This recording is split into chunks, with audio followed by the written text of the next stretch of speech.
Hi, I'm Jess, co-host of the Elder Tree podcast and herbalist at Evans Head Naturopathy. You're listening to the Self-Care with Herbs segment, where each month I invite a new guest to chat about how weaving plants into their days enriches their experience of self-care, exploring routines, rituals and recipes for elevating mind, body and spirit. Hello and thanks for tuning in. Today I'm chatting with Sally Kingsford-Smith, a naturopathic herbalist, Reiki practitioner and teacher, practicing on the land of the Wangal people of the Eora nation. Sally's a graduate of the Dorothy Hall School of Herbal Medicine and through her teachings continues Dorothy's legacy. During our chat we delve into Sally's first forays into the plant world, playing with the fairies and making fairy gardens in her leafy backyard as a child, mixing up potions and talking to the plants. During her 20s, working in an office, feeling unfulfilled and suffering debilitating headaches, Sally shares how she sought out the help of a practitioner of natural medicine. This encounter would change her path, leading her to the herbal medicine schools of first Denis Stewart and then Dorothy Hall. Sally shares how Dorothy's teachings touched her deeply and strengthened her relationship with not only her clients, but also the plants, and continues to underpin her practice today. Sally describes herself as a bit of a brown bottle herbalist. She doesn't have room for an extensive herb garden, but gosh, to hear her speak of her relationship with Tulsi and Mugwort, both of whom she has growing in her suburban garden, her passion and connection really shines through. Sally's teacher, Dorothy Hall, has had a lifelong impact, and throughout our chat, Sally shares so many beautiful gems of her teachings, including person picture herbs, which help us connect each individual with a particular herb based on different physical, emotional, spiritual traits. We chat about how daily self-care helps us to experience the positive side of our person picture herbs, and also how as practitioners, identifying a client's person picture herb can help us to tailor the self-care we recommend to them. You'll find so much wisdom in this interview as Sally so generously shares her story. I hope you enjoy it. Hello and welcome, Sally. Hey Jess, lovely to be here. I'm really excited to have you on today. As you know, our connection is through your beautiful course that I was lucky enough to take part in, which really deepened my relationship with the plants and also changed the way that I practice using herbal medicine.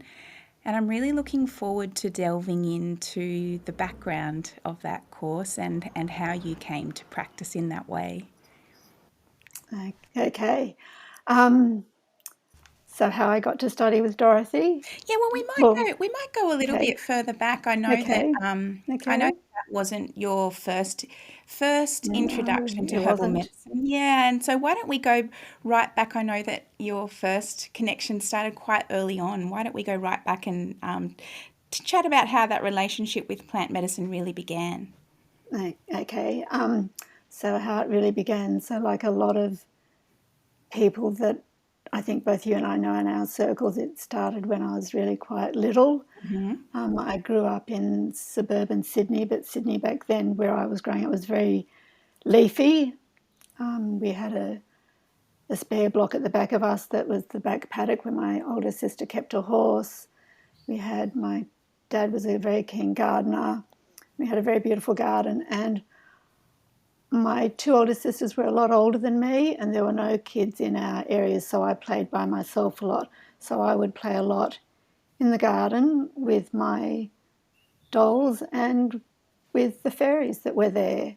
Mum taught us how to make fairy gardens. You'd get a saucer, or she would give me a saucer, and you would gather moss and rocks and plants and little things like that and pop that up for the fairies. There was also a financial bonus because you might get a threepenny bit from the fairies because you'd made such a pretty garden for them. But I remember making medicines for my dolls back then. I remember a very clear connection with buttercups. Ah. That was one of my early There's one part of the garden where there were lots of buttercups growing very freely and forget-me-nots. We had a lot of wild strawberries. There are a lot of other plants, but that part of the garden was a bit wilder. So it started with that, really. Then when I knew you were going to ask a question like this, I was sort of reflecting a bit more. As a teenager, when you get to that age of having, well, in my era, you get to the age of having a boyfriend and you all have cars, and we were the sort that kids who would go camping on weekends. There was a big group of us, maybe between 15 and 20 of us, quite often, sometimes smaller groups, and we would go camping on weekends, whereas some of the girls I knew from school were going to discos. Discos were new then, but we would go camping, so that connection with nature, I think, strengthened in my teenage years, and bushwalking. I was the one when my partner and I got together, and we would often go for bushwalks with friends of ours, and my girlfriend and I, the guys would be off way, way, way ahead of us. We could have fallen off a cliff, and I don't think they would have known, because we'd be stopping to talk to all the tiny little plants that we'd find along the way. It was always the little ones that called to us both, which is often the case with Australian plants, particularly in the mountains or places like that. You'll get the tiny little flowers. So we would always be stopping to talk to the plants then. So that's how it first began. Yeah. Do you want me to keep going? Yeah, and I know that you have been described as a bit of an earth mother, and I'd love to hear how that came about. I had made through a lot of circumstances, going to the school in the States for a year when I was 14, at a very experimental, it was a state school, but it was a very experimental school, and from that coming back to the very rigid format of a private Anglican girls' school here, I found the confines of that were not to my nature, and so I left school after the end of what used to be the end of fourth year, equivalent to year 10 now, and went and did a graphic design course, which I didn't finish. So I ended up, anyway, long story short, I ended up with in doing clerical work and doing accounts work and things like that, which weren't suited to my nature at all. But I had the people in the office would describe me as an earth mother. I think because I wore flat heels and I didn't wear much makeup and I didn't have nail polish on, and I didn't wear hippie clothes into the office, but I certainly did on weekends. So to them I was very much an earth mother. And how did that year in the States affect you? That sounds like that was quite pivotal, that experience. It was very pivotal. I didn't think we were going to talk about this. So my dad had a lot of business connections in the States, and there was one family he knew who lived in just out of Boston, a fairly largish Jewish, they had 5 kids, largish Jewish family, and they often had their kids never travelled, but they would often have somebody from overseas living with them, and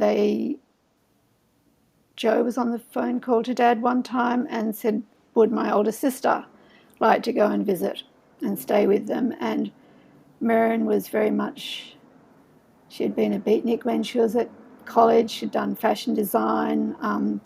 She wasn't interested in going. It didn't suit her style of life at that stage. But I was 13, I think, when it was first decided, or 14. I was very, very shy, massively, these days you'd say I probably had social anxiety disorder, but I was shy. But I heard the conversation and I said, I'd love to go, which really rocked my parents. I don't know how my mum let me go for a whole year. But so Dad and I flew across to the States together. He stayed for a few days and then left, and there I was. Wow. In this, living with this family, that 2 older children had left home, and and then there was Katie, who was my age. We were to share a room. We did share a room. We didn't really get on. I got on better with Janie, who was at college in those days. But it was really interesting because the school, although it was a government school, was running a trial program. So it was only years 7, 8 and 9. Mm-hmm. And they were running a program which was designed to encourage self-discipline in terms of your schoolwork. So you didn't sit down like I did at school in Sydney. You didn't sit down, take a whole lot of notes, look at what the teacher put on the board, learn it by rote and spew it out in exams. We had classes were broken up into subjects, and some subjects were only for year 9 students, but other subjects were open for 7, 8 and 9. And so you would have a class full of maybe 12 to 14-year-olds or 13 to 15-year-olds, and most of the class was discussion, and your written work you had to have handed in at the end of the semester. You had a study guide which taught you when the cut-off dates were. I'm doing all this with hand gestures, which you can't see, of course. But you had to learn how to pace yourself. And so being very shy, I would blush as soon as I'd open my mouth and somebody would listen to me. And I can still blush as soon as I talk about blushing. A bit less now that I'm 70, but I still known to do it. The fact that I was from Australia and they really knew nothing about Australia. I still remember being asked, how come you speak our language so well? And I just about popped out of my skin. I was so outraged. Yes. I developed sarcasm was a very good form of self-defense for me when I was shy like that, which didn't always go down well. I had to learn how to moderate that. And I was, you did those typical things of telling people that kangaroos delivered mail and up down the street with the letters in their pouches and that sort of stuff, because this was, I'm talking mid-60s in a little Boston suburb where they really knew very little about Australia. We're worlds away. Yeah, worlds away, and we didn't have TV shows like Neighbours or Home and Away on screens, and you never got any news of Australia over there. So you could get away with stories like that and have a bit of fun stirring. Yeah. And when you were over in the States, did you continue that connection with the plants? Was there opportunities at that time of your life to? No, it wasn't. Yeah. Yeah. Very different experience. Very different. Yeah. Very different And experience. what a great way at that age to experience that different form of learning. And I bet that influenced you as you went on in your schooling. It did. I know the majority of the girls that I was at school with went on to university, which is what I was expected to do. I had a scholarship for that school. And my cohort were expected to go to university. The principal actually said to us one day, the girls in your class were going to become the lawyers and the doctors, and the girls in the middle class will be the teachers and the nurses, and the girls in the bottom class, they'll be mothers. So she had everything laid out for us. Yeah. So I was a big disappointment in that I left when I had the scholarship. I left at the end of 4th year and went and did a TAFE course. And spent some time doing some clerical work. And where did your path lead after that?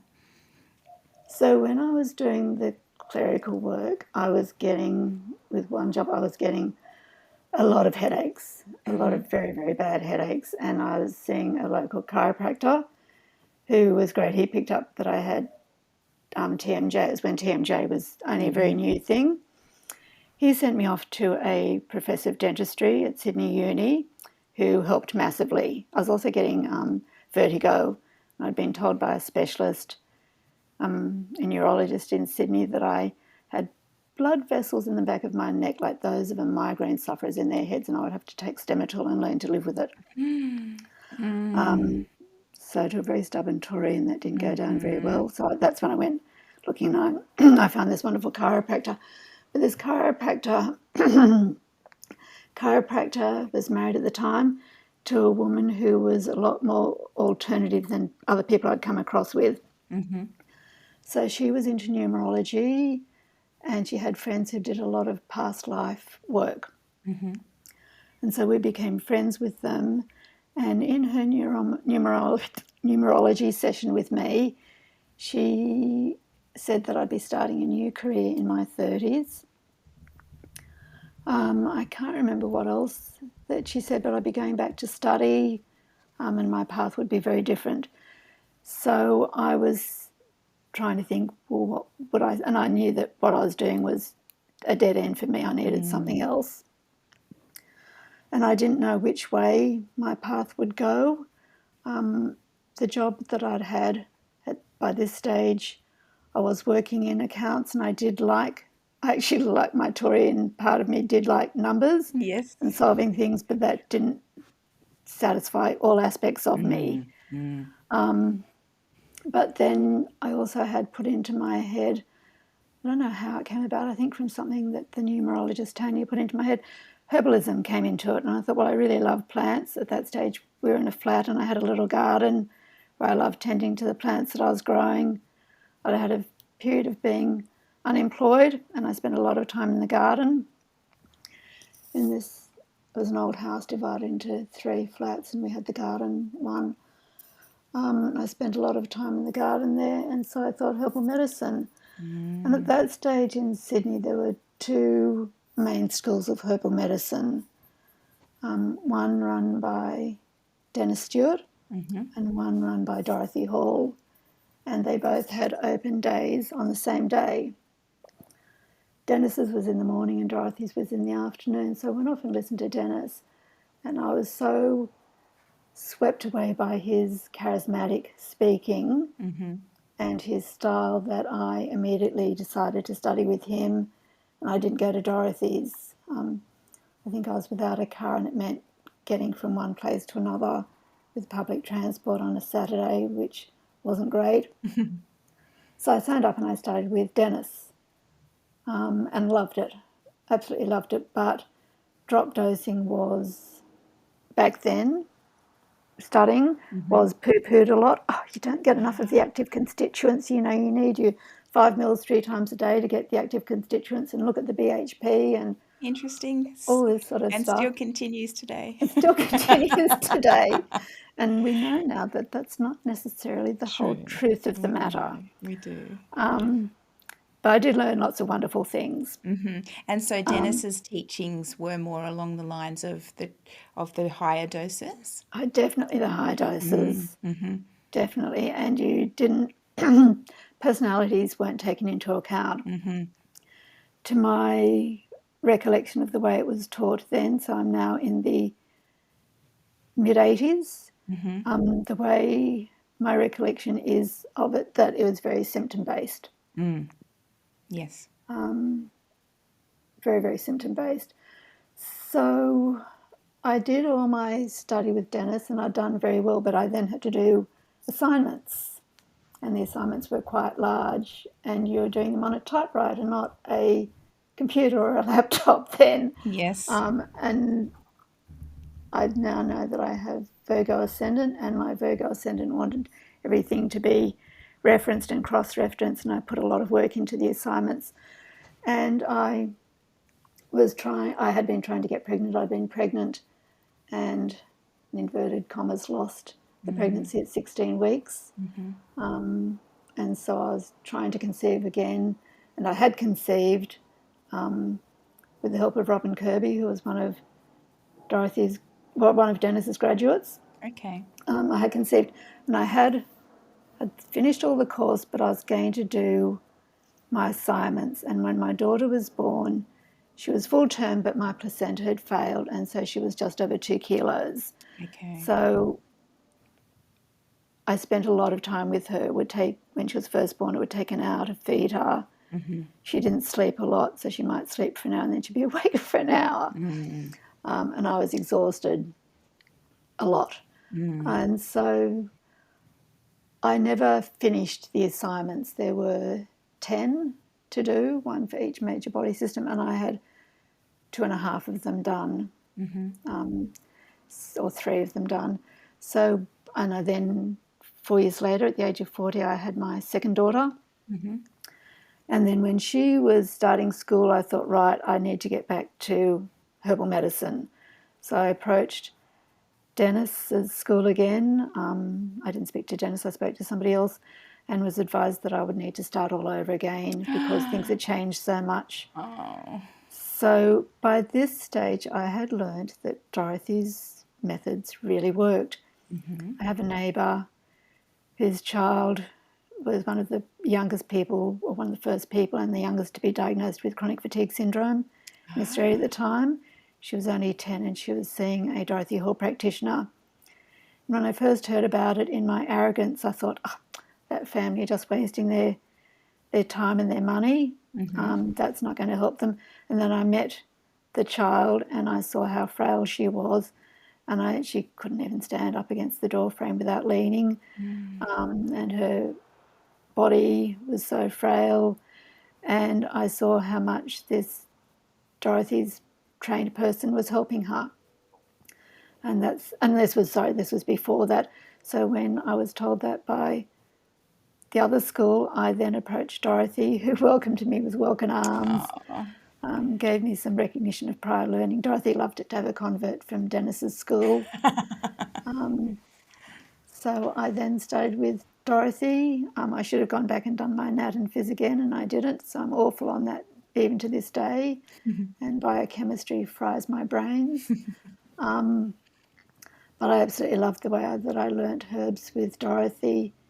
It just spoke to me, and to an older me, it might not have spoken to me like that in my 20s, Mm-hmm. but the You're way it ready. spoke to me in my 40s with a lot more life experience, and a much greater a connection with plants, but also a really much deeper connection with people, and a great love of people, which when I was younger, I don't think I'd fostered so much or hadn't developed in me as much. So it's how I practice now. And having seen that success story in the flesh Yes. must have really helped influence that decision. Oh, yes, Yeah, definitely, yeah, yeah, definitely, yeah. yeah. I've really loved hearing that story, Sally, and it's one that is quite familiar. I find not only the other practitioners that I'm interviewing, but also myself. It's often an early love of plants and spending time with the plants as a really young child and spending time in the garden and making potions and fairy gardens and then having that time later on in life where you somehow run into a pivotal practitioner who Yeah, influences your life and that really helps to cement the decision that this is the right path for you. yep, Yeah, it's a really, yes, familiar trajectory. Yeah. yeah. I'm going to ask you a little bit now, Sally, about what self care means to you. Okay. And I find Um, often this question with practitioners in our field is one that doesn't come naturally because we are naturally carers. yes. Awkward laughter going on here. Very, very agrimony laughter. Yes. Yeah, squirming on the inside, laughing on the outside. And when I talk about agrimony, the person picture I'm talking Yeah. about because we've Yes. done the course. Yeah. So for those who don't know, Griminy in Dorothy Hall's person pictures, similar to the bark or the batch flower person. So the Griminy person will outwardly be laughing at life, but inwardly they're not comfortable. So I'm not a negative agrimony, but it's certainly an Yes. agrimony sort of thing for me. Like that little ducky on the water, all smooth Oh on the yes, surface, legs fluttering underneath. that's funny that you mentioned that. When I first started in practice, people have said for a long time that I'm a very calm person to be with. I used to work as a teacher's aide, and the kindy teachers would like me in the classroom because I was calm. And patients often say that when I first started practicing, I imagined myself as a duck, and I even bought myself a little I don't wear bracelets with lucky charms, but I bought myself a little lucky charm that was a duck from the shop next to where I was practicing from, Yeah. because I felt so, that paddle, paddle, paddle. So, Yeah. we do that. So with that So, discomfort, with that, me deflecting the question very yes, well, yes, squirming my way back to it.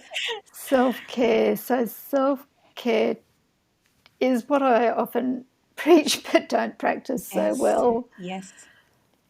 It's me being very croaky at the moment with, it's, not me. I mean, it's me not doing it by being very croaky at the moment with lots of postnasal drip with every time, and I'm getting lots of people coming in with that at the moment. And I mix up their herbs and I leave the herbs out thinking I'll put myself together something with fenugreek and horseradish, and I don't do it and I put them away again. Yes. So, but for me, often self-care, it's not always mixing up herbs. It's my first self-care thing is having time to sit by myself. I'm not very good at just sitting these days, so I might be sitting with a crossword or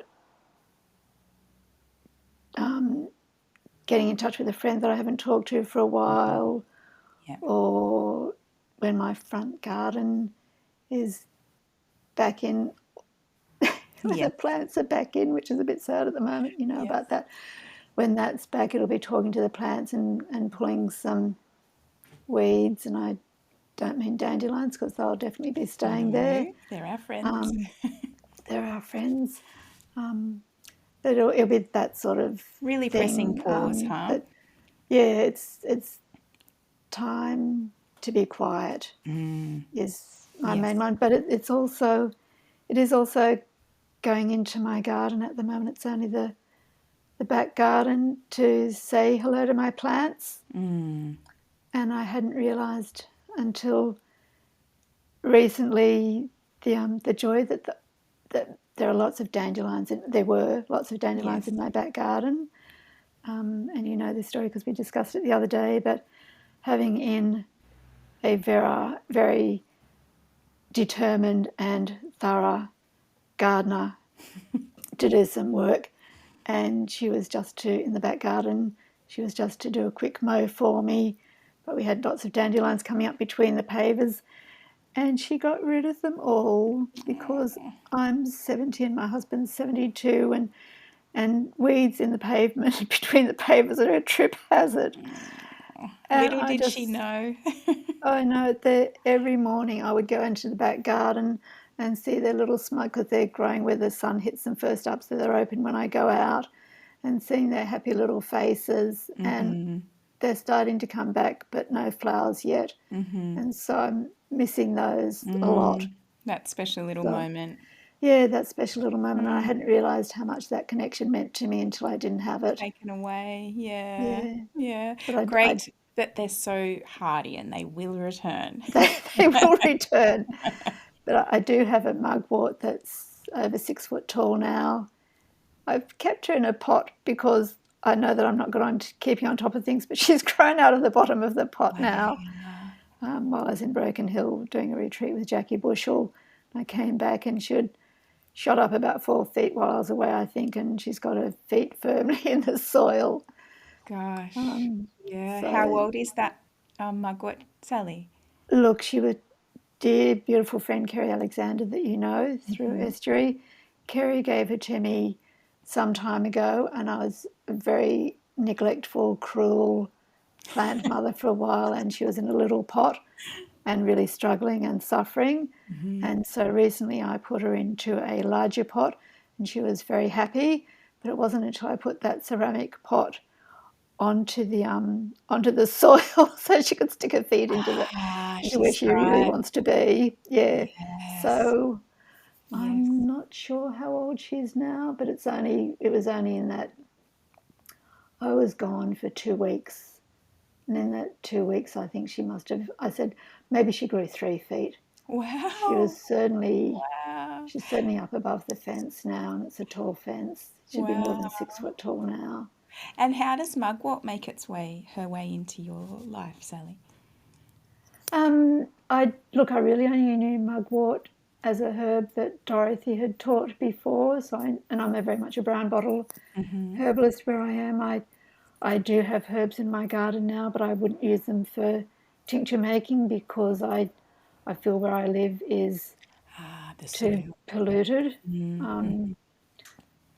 I know my soil is quite healthy now, but I wouldn't want to be using anything from it. For teas, I'm happy to drink it, and I wouldn't use anything that's a root medicine from my garden,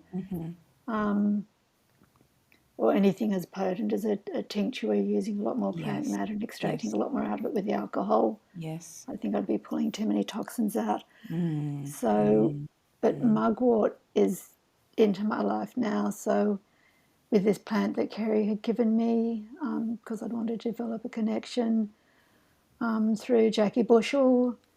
When I was on the retreat with Jackie at Broken Hill, we did a beautiful mugwort ceremony, and then last night she'd done a beautiful mugwort initiation. And then just time-wise, Saja Popham had a lovely thing on social media on mugwort. So I have always used her in a sleep mix for people. I know she's supposed to stir up deep dreaming, but I find in very low dose, for people whose mind is really wide, she encourages, as if you've got 100 different tabs open on your computer, mugwort will help you shut down some of them in tiny, tiny drop doses. So in part of a sleep formula, she works beautifully. But you don't want to take that same sleep formula for years on end, because then your dreams, or Yes. months on end, then your dreams will Mugwort become very dreams. vivid if you're a vivid Yes. dreamer. Yes. But after the ceremony last night, it was a very strong tea that I'd made, and I have been running around in ever decreasing circles, not catching up with myself. And the more frantic I get, if you know what I mean. And Yes. after the mugwort tea last night, I had the deepest sleep. And I had a picture this morning of me running full pelt, doing these ever decreasing circles, and mugwort just came and put her arm out in front of me, went thwack, stop. That's Oh, okay. And then you sort of get just that what you cartoon picture needed. of the person with their head reeling and Yes. seeing stars, and Yes, go, that's you. yeah. So that's how I feel a bit today, except for Yeah. being nervous talking to you. Yes, Yeah, yes, that's beautiful. And you yeah. spoke a little bit about some of the whispers that you hear from your body when you're not investing in self-care. You talked about that Yeah. postnasal drip and the voice being a little bit croaky. What other whispers do you tend to hear or sometimes ignore maybe? So it used to be the tension headaches, Uh-huh. but once I started practicing as a herbalist, it's a lot less of that. Some of it used to be needing to have my thoracic spine adjusted a lot, but that's also changing mattresses helped out a lot as well. Uh-huh. Ever since menopause, it's a creeping anxiety feeling in my solar plexus. Right. And when it first started happening, I didn't necessarily associate it with menopause. And I'm not a good practitioner in that I don't go and seek help from other people. I just self-treat all Yes. the time. Yes. So it took me a while to recognise that's what it was. And for that, withania, I Ah, found was my best friend. beautiful. Yeah. So withania, the number one herb that I will turn to, though, will be chamomile. Uh-huh. Chamomile is my main person picture herb, or the first one identified with. Now it's also vervain, Ah, yes. Do you identify mind sharing with. a little bit about chamomile and vervain and why they are so important for you? So chamomile again is a person picture herb. Chamomile, very simply, is that person who relives the dramas of their day, or you live your dramas twice. So you live your day the first time when it's happening to you, and then you relive it in the second time when you're telling people about it. So and you imagine with the flower essences, you learn about the positive person picture and the negative picture, Mm. or the positive personality and the negative one. So the very negative chamomile will really dramatize every single little thing, and they will tell the story with their voice changing in pitch, and they'll mimic all the other conversations, and they go on and on and on. And the positive chamomile may tell you, but it's not everything, and it's not in such great detail. And the chamomile person will feel everything in their tummy. Typically, they'll get a bloated tummy, perhaps like the centre of the chamomile little Mm-hmm. flower, how it's a rounded little. You can see that like a rounded belly. Mm-hmm. The chamomile, it suits Taurians, which is my Mm-hmm. sun sign. Mm-hmm. So chamomile, I know that chamomile is. I just as soon as I heard about chamomile, I thought that's me. Mm-hmm. Vervain is a lot like the bark batch vervain. In wanting to get everything right, I'm very focused on detail. Sedative Virgos can be the vervain person, I should say. The vervain person will come into you with a list of things that they want to talk to you about. And you don't Mm-hmm. interrupt them till they get to the end of the list. Otherwise, you'll get them more anxious, and we don't want them to be anxious. We want them to relax so you can learn more. Yes. The vervain person may sit and fidget while they're talking to you. Mm-hmm. And I have just recognised as I'm sitting here, I had brought in to have with me while we were talking one of my tulsi flowers, and at the bottom of the flower are all the spent flowers where the seeds are. As we're talking, I'm going up the stem, picking them off, crumbling them up and putting them on a piece of paper Aren't they? very neatly. Not the flowers, just the spent, Yeah. I don't know what you call those dry little bits at the bottom. Yes. So I don't pick at my skin. I used to when I had pimply skin as a teenager, but I don't now. Mm-hmm. Um, Is that another and hallmark of a vein, that picking at the skin? that picking at the skin, yeah. Mm-hmm. Vervain, Dorothy taught is specifically for the peripheral nerves. Mm-hmm. So the vervain person will often get irritated on the skin. So, and they may jiggle a knee while they're talking to you. They may be fussing and picking at their skin, or constantly adjusting their hair or their clothes, picking a hard bit on the side of their fingernails, Mm-hmm. picking at rough bits on their face, that sort Mm. of thing, Mm. or stripping tulsi, Stripping tussie flowers. stripping tulsi flowers. Their hands busy, huh?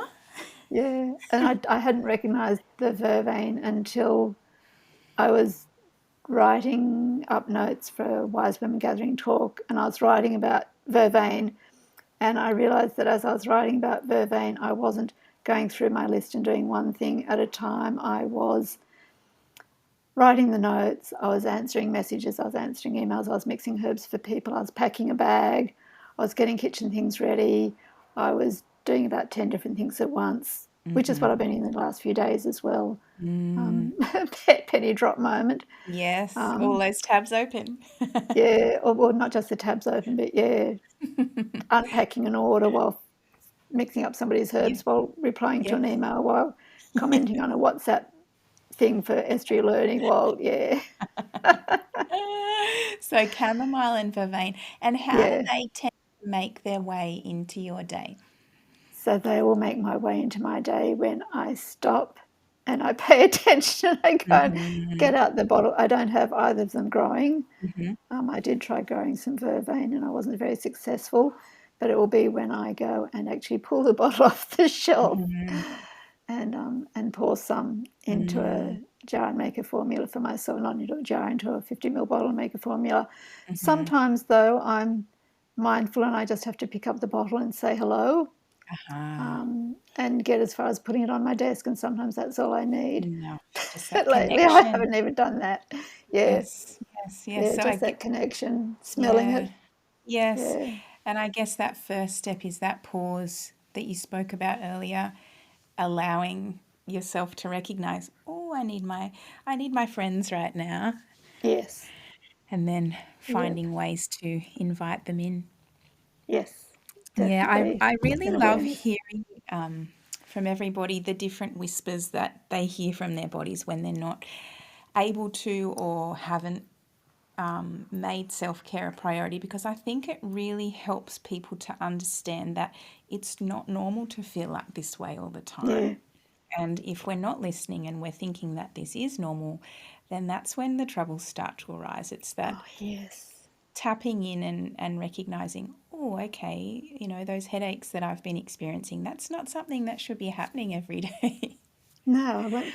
Yes, I'm pushing those away. Yeah, and I think that's Yeah. such a common theme in I know that I see a lot of clients who do normalize Mm, things that have gone wrong in their bodies, and because they've been experiencing it for so mm, long, it just starts to become something that happens every day, and definitely. they don't think that there's anything wrong. Yes. Yeah. Yeah, yeah. So I Yeah. wonder, Sally, I know that that you see a lot of clients who are busy and have a lot on their plate, and I'm wondering what sorts of self-care advice you suggest to your clients. Ah. So often the very first thing, because I find people are so overwhelmed, I don't want to give them too many more things to do. So Mm, sometimes I just start with a 50 ml bottle of herbs mhm. that may have some flower essences in it, and asking them to take that three Mm, times a day. With yes. people who are really busy, I'll say put the 3 doses into a litre bottle of water and drink it across the day. Mhm, Especially if we're not working on digestion. But even mhm, if we are, if that's the only way they can take it, that's the way I'll take it. And then I'll often talk about self-care things later. mhm. Yes, once that habit's established. Once that habit is established, and Mm, I feel not, there's nothing worse. I don't feel it's productive to give somebody who's already overstressed and mm, overwhelmed a whole list of things to do, because I would only be overstressing and overwhelming them again. mm. And occasionally you have, like a highly driven Aries who wants to do a lot. Yes. So I might give them 3 things to do, but even then I will, and they, oh, no, no, no, tell me, I really want something more to do. I'll say, let's just start with this, One, pulling take this, back. and here's some tissue salts as well. Mm, And I want you to pull over in your car on the way home from work and stop for 5 minutes by the park that you pass every day and sit in the car for 5 minutes before you mm, get home. mm. Or, oh, you've been going to bed at midnight. Well, let's bring that forward by 15 minutes every week. Yes. It will be little, depending on what's going on for them, it will be little things that I want people to feel successful about. Mm, mm. I And don't I want love people to be how, set up for failure. no, and I love how you're not encouraging major change. It's just little tweaks to Little what's already tweaks. happening that feel doable, so that people get that sense of achievement and want to continue. Yeah, I think that's yeah. really important. I had one lovely woman I've been working with, and the main thing that I wanted her to change straight away, because she was having gut issues and anxiety, and she was having a can of Coke every day, Diet Coke. Hmm. And I said, let's just cut that down to one every second day. And she was so happy with herself the next time she came back, because she was only having one a week. Isn't that And that was amazing? way more than I had asked her to do. But she felt so good because she had done Mm. it herself. Hmm. And if you'd And said to her, I want you to completely eliminate Coke, she would have been so overwhelmed and yeah. probably not even attempted it. Look, I say to my patients, I know if somebody says to me that I can't have something, that something will Yes, flirt rear with its head. me, Yes. and it will, whisper to me, and it will shout at me, and yeah, and I'll give Mm. in. And then I feel guilty, so then I'll have another, probably chocolate with me, I'll have another piece, definitely chocolate with me, and I would have another piece. So I convert the chocolate into expensive dark chocolate Yes, and endeavour to do less. yes, Um, yes.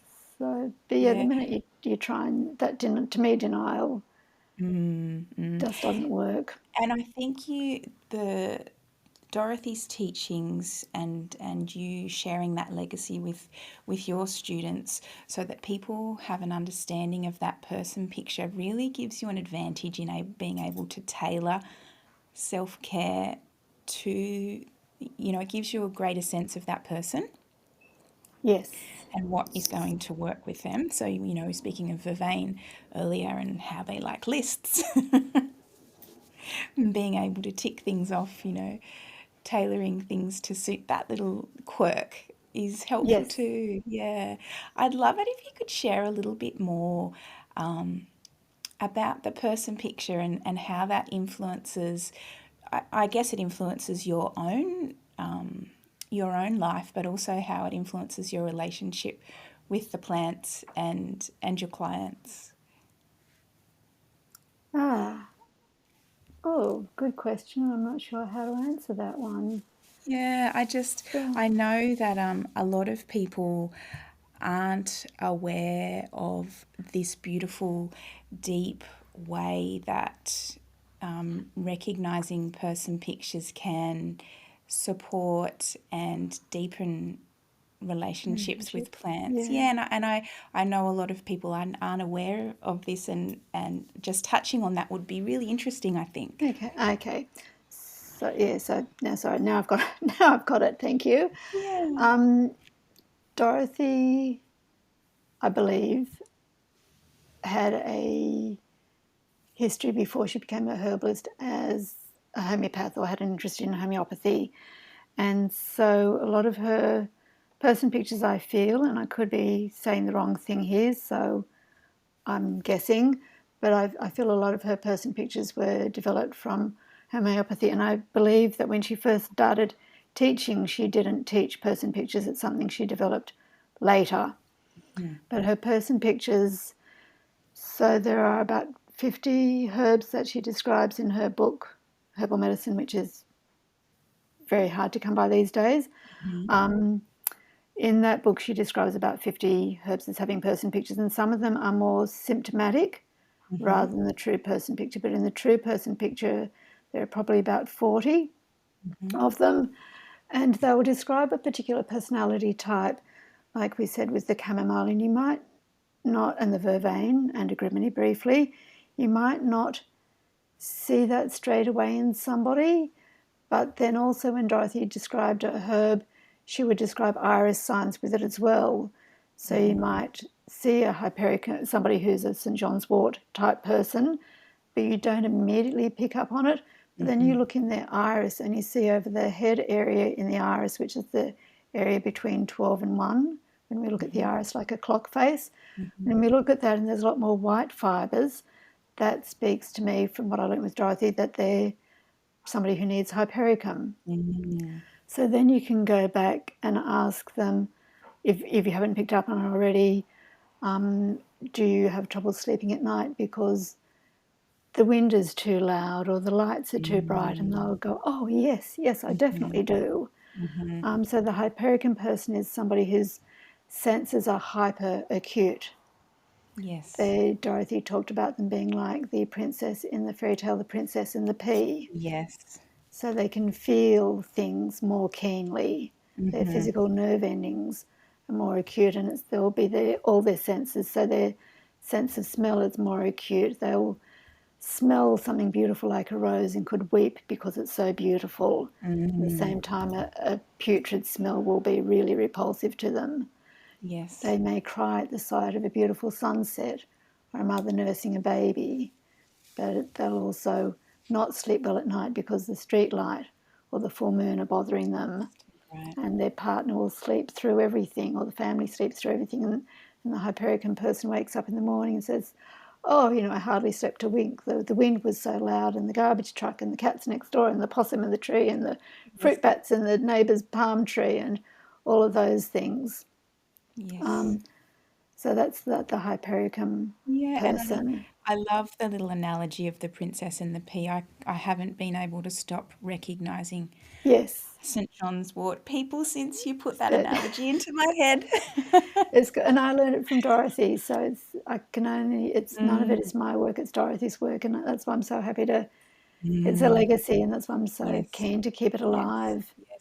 And I think we can Um, transfer to, I remember as a child first being taught different plants and, recognizing plants when you're in nature, and then, being on a walk and not being able to stop observing and noting and, oh, that's that, and there's a dandelion, and there's some plantain, and now transferring that to the person pictures. Oh, there's a vervain, and there's a chamomile, Yes. and there's a St. Yes. John's wort. Yes. We just can't stop categorizing and recognizing and Yeah. deepening that Yeah. relationship. Yeah, it's a And lovely. some people you'll tell as soon as they walk into the clinic, Yes. or as soon as you get them on it. Zoom calls are a bit harder to pick. You'll start hearing it in the language. Yes. And then Dorothy taught some very basic astrology, which helped further deepen the sort of things you can ask, and then to take astrology studies further again. Yeah. With somebody like Nancy with Nancy Evelyn is Yes. fabulous. Yes. Yeah. Yes.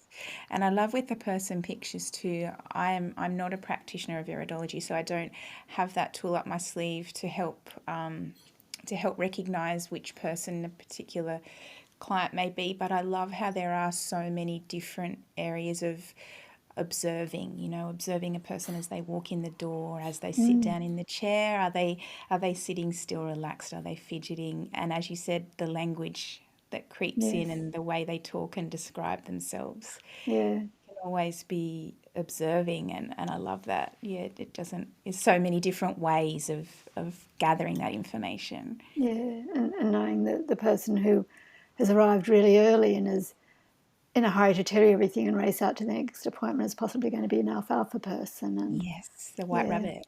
the white rabbit, that's, yep, the other nursery rhyme picture. Yes, Yeah, that's it's so another one. good. Yeah, they are. They're really good. So, And Sally, and sorry, you go. I was going to ask you, do you find that when you get the right person picture herb in somebody's mix, that Yes. far more than what you think it's going to do will Effective. happen? Yes, absolutely. And I All find sorts of when I areas. share the story of how that I've chosen that herb for them, there's just, they're sitting there watching me mix, and I'm explaining to them why I'm putting this particular herb in. This happened to me the other day with a young girl, and I'm speaking, this is the herb that I'm putting in because you rush around like the white rabbit, and she's like light bulb moment, and I think that the healing starts Oh, before she's even started taking that herb. She's definitely. recognized that I've seen that in her, and Yeah, I've selected that herb specifically for her. She can see it going into the mix. She can't yeah, wait to try it. yeah, She's not thinking, oh, this is going to be horrible. I'm not going to be able to keep doing this and it's going to be a chore. She's thinking, I can't wait. She's selected this particular herb just for me, and I yeah, can't wait to see. And describing the flip side too, this is what we're going to see in you yes. as you continue to take this herb. Yeah, Yeah. it's beautiful, isn't it? And you're right there.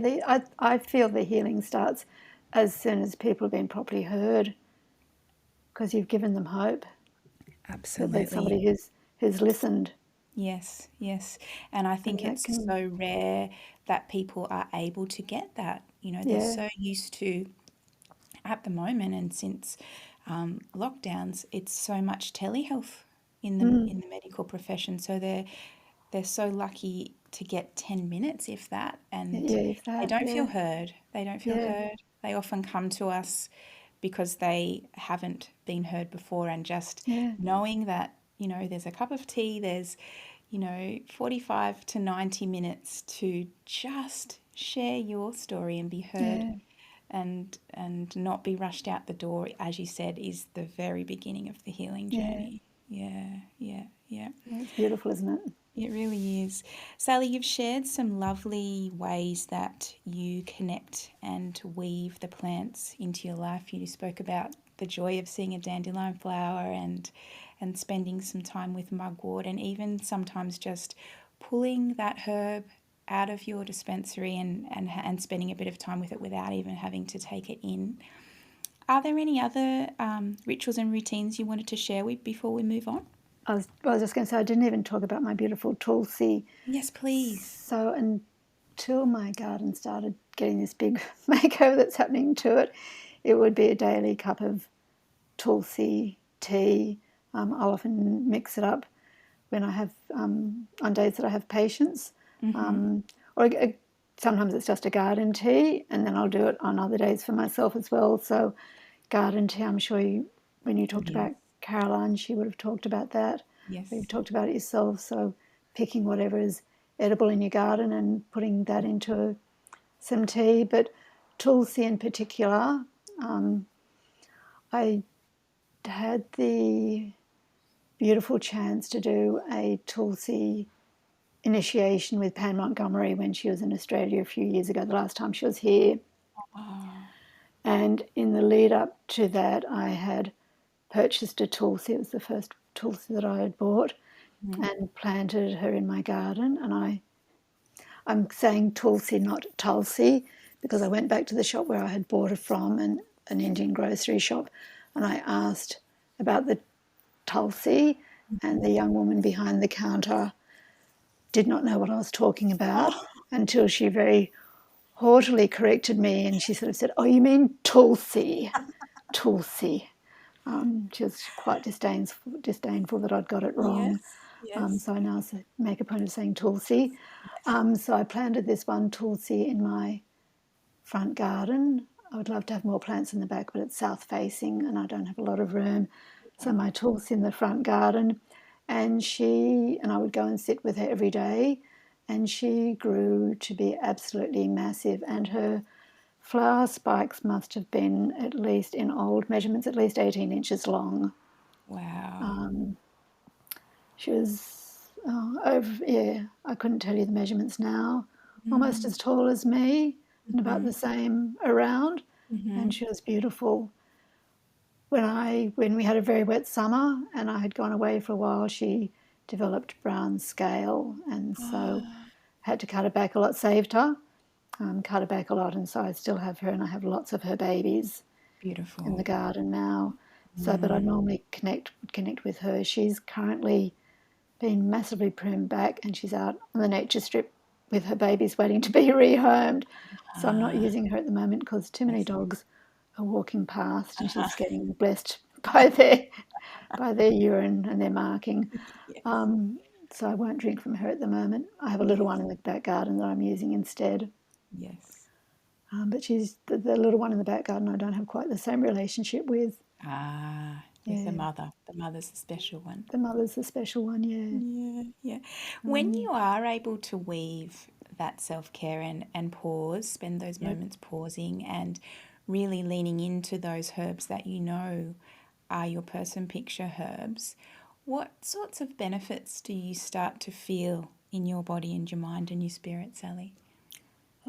Generally, I think I do weave those things in. Mm-hmm. It's just this last little period of time I've not Mm-hmm. woven them in. Things have been pretty hectic. Mm, Hubby's been unwell. mm-hmm. We're trying to get a diagnosis for him. It looks like he's got rheumatoid arthritis. So a Mm-hmm. lot of stuff's been falling to me to do. Mm-hmm. And so I didn't, but when I do weave those things in, then I'm a much nicer person. I've been Yes. getting very short with him lately. Mm-hmm. Um, I don't feel like a headless chook running and flapping around Mm-hmm. everywhere. I don't have that Mm-hmm. anxious feeling in the pit of my stomach. Mm-hmm. My sleep is more refreshing. Mm-hmm. Um, Generally cope with everything a lot better when you're pushing yourself too hard. It's so much harder to cope with things. It's that old empty glass. You keep on Yes. pouring out to others, but you're not topping anything up for yourself. Mm-hmm. Mm-hmm. Um, and so it is when you are topping yourself up and keeping yourself topped up, not waiting until it gets empty and then topping it up, but Yes. keeping it topped up constantly Yes. with daily things. Actually, one of the things I do, which I didn't mention, is my daily gratitude practice. That, and I don't know why I forgot that, because that has been a key for me for. I know I used to do it when we had the first dog that we had, and he's been gone for 12 years now, I think. And I did it for a number of years before he went. So I've been doing it for 15 years, perhaps, maybe Mm-hmm. longer. Yes. And it used to be a practice of every night taking him out the front for a wee and checking out where the moon was and the stars, and Mm-hmm. going through a list of 5 things that I was grateful for. I Mm-hmm. prefer doing it verbally, Mm-hmm. a thought form, rather than writing it down, because quite often I've been writing a lot through the day. Yes. and now I tend to wake early and I just lie in bed. The little dog that we have now I can't take outside for wheeze at night without putting a lead on him because he'd bolt. But he hops up onto my bed in the morning and he lies there, and I go through my gratitude practice, and I mostly 10 things now and try to vary them, and that really has been one of the biggest things that I've done for myself. Simple but powerful. Very simple and very powerful, and if I go 2 or 3 days without doing it, I really start to miss it. So Yeah. it's the most constant. Yeah, Apart from that's my really, morning cup of ordinary tea. yes, that's that's one that anybody can do anywhere. And as you said, doing it in your head or out loud is just as powerful as writing something down. Yeah. I also love the Reiki precepts, particularly the Just for Today, I Do Not Worry, which is one that I teach to a lot of my patients. I wanted to ask you before we finish up too, can you tell us a little bit about the workshop that I was lucky enough to experience that you offer? Oh, very happily, thank you for Yeah. asking that. I was going to say a bit of a chance for self-promotion, but it's not really self-promotion because it's Dorothy promotion. Legacy, So, yeah. yeah, it's Dorothy's legacy, and it's so important that we keep it alive and pass it on. And I'll be expecting you to be passing it on too, sweetie, Yes, yes. because I'm 70 now. So we need That people web, like you yes, that web is to, growing. yes, please. So the course, it's a 6. It's called The Art and Heart of Traditional Herbal Medicine. And then if you want to put a subtitle on that, it's bringing people and plants together, because I love how it is such a connection between people and plants using the person pictures. And in the 6 webinars, each one is 90 minutes long, and I teach about Dorothy's person picture herbs and going through them alphabetically. And we bring in the iris signs where they're relevant, the zodiac signs, the way I learned it from Dorothy. Sometimes I'll bring in tissue salts as well where they're associated. And it's just this really beautiful dive into a different way of looking at herbs that's not taught these days, with a lot more scientific approach that's done. And it's for me, it's a deep honouring of Dorothy, because I feel that I gained so much from her, and I really want to keep that alive for future generations. And I can testify that being lucky enough to experience that course with you, Sally, has truly deepened my relationship with the plants and changed the way that I practice herbal medicine, and also the way that I interact with my clients. And as I said before, it's made me recognize person picture people everywhere like I do with the plants. Yes. And what I also wanted to say too was when you were speaking about the benefits that you see in your mind and your body and your spirit when you are investing in self-care, it really helps you to experience the flip side of those person picture herbs, right? Oh, definitely. Yes. Good Yeah. point. Yes, I'm doing Yes. a bit of study by not taking care of myself. Yes, yes. So, you're flipping yourself around to being experiencing that really beautiful positive chamomile and the positive attributes of vervain, Yes, of which there it's are, true. of which you teach all of both the what you experience as a person Yeah, when you're in that elevated state, and when you experience the herbs, how you experience that state as well. yeah. Oh, yeah. Now, as a final question before we finish up, I know you just shared that beautiful ritual that you experienced with Tulsi. Did you have anything else in terms of recipes or rituals that you wanted to share in terms of plant medicine for self-care? No particular recipe that I can think of, apart from go out and make yourself some garden tea Yes, with whatever's in your garden that garden. says, or if you know that it's edible, and that says to you, oh, I'd love to sit with you today, Yes. and to be part of you and for you to be part of me. Mm-hmm. So, and they usually, for me, I find that they wink at me or they wave at me. Mm. You know, some they'll be there and you know that you've used them the day before, but that day that they don't particularly Yes. call.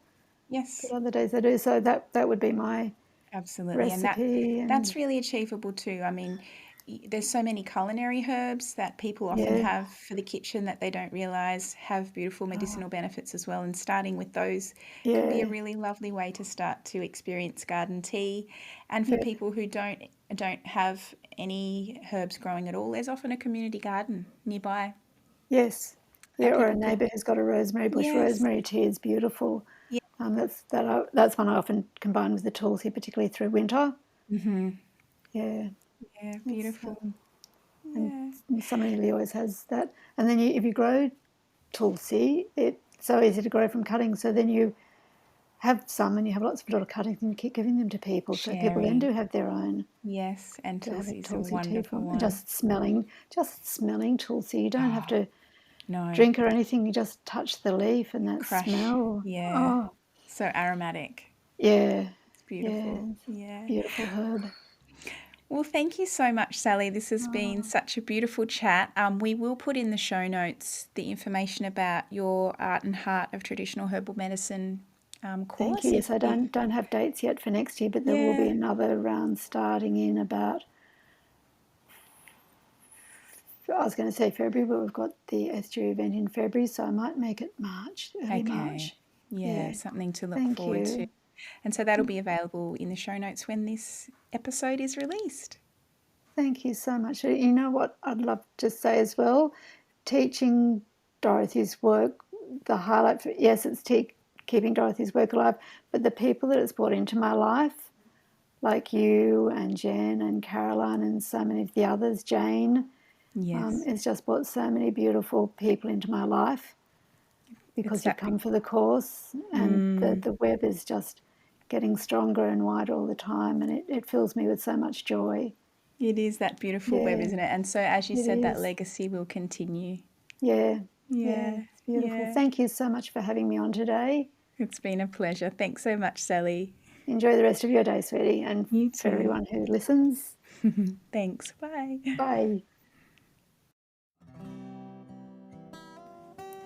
I'm so glad you tuned into this episode of Self Care with Herbs, a segment of the Elder Tree podcast. The Elder Tree is a non-profit dedicated to empowering people through grassroots herbal education and earth skills, weaving a strong community of herbalists, healers, and plant folk in Australia. The Elder Tree is in the beginning stages of creating a grassroots herbal education centre and healing sanctuary on the Atherton Tablelands, far north Queensland. You can head over to theeldertree.org to find out more and follow the journey on Instagram and Facebook. You can also donate to the Elder Tree via our podcast channel on Anchor or via the website. If you liked the episode, we'd love you to subscribe, and if you know who we should interview next, drop us a line. I hope you found something in this episode that has inspired you to begin to lean into those plant allies and to experience your practice of self-care blossoming and blooming. I look forward to sharing more ways you can weave plant medicine into your days next month.